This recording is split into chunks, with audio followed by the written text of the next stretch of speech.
அனைவருக்கும் வணக்கம். இப்போ ஒரு அருமையான திருக்குறளை நம்ம பார்க்க போகிறோம். அதாவது, என்னா செய்தாரை ஒறுத்தல் அவர்னான நன்னயம் செய்து விடல் அப்படிங்கிற குறள் தான் அது.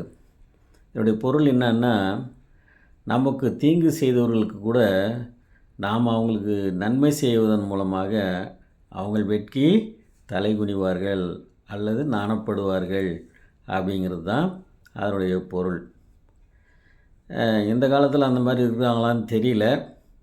நம்ம என்ன செஞ்சாலும் அவங்க உடனே மனசெல்லாம் மாற்றிக்க மாட்டாங்க.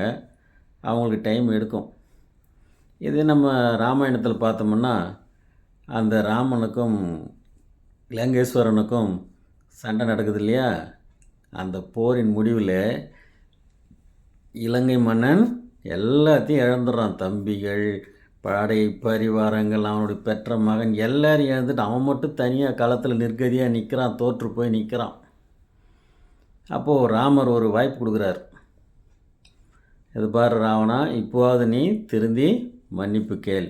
அப்படி இல்லைன்னா இன்னும் உனக்கு வெற்றி பெறுவோம் அப்படின்னு உனக்கு ஒரு நம்பிக்கை இருந்தால் இன்று போய் நாளை வா, பிறகு பார்த்துக்கலாம் அப்படின்னு சொல்கிறாரு. அப்போது ராவணன் நினச்சிருந்தா அப்பவே சரண்டர் ஆகிருக்கலாம். சரண்டர் ஆகிருந்தால் அவனுக்கு நாட்டையும் கொடுத்துட்டு, இந்த நாட்டை வச்சுக்கோ, இதுமேலேயோ திருந்தி வாழு அப்படின்னு சொல்லியிருக்கிறதுக்கு ஒரு வாய்ப்பு இருக்குது. ஆனால் அவனுடைய ஈகோ அந்த இடத்துல இடம் கொடுக்கல. போயிட்டு அவன் மீண்டும் வரணும்னு கிளம்புறான்.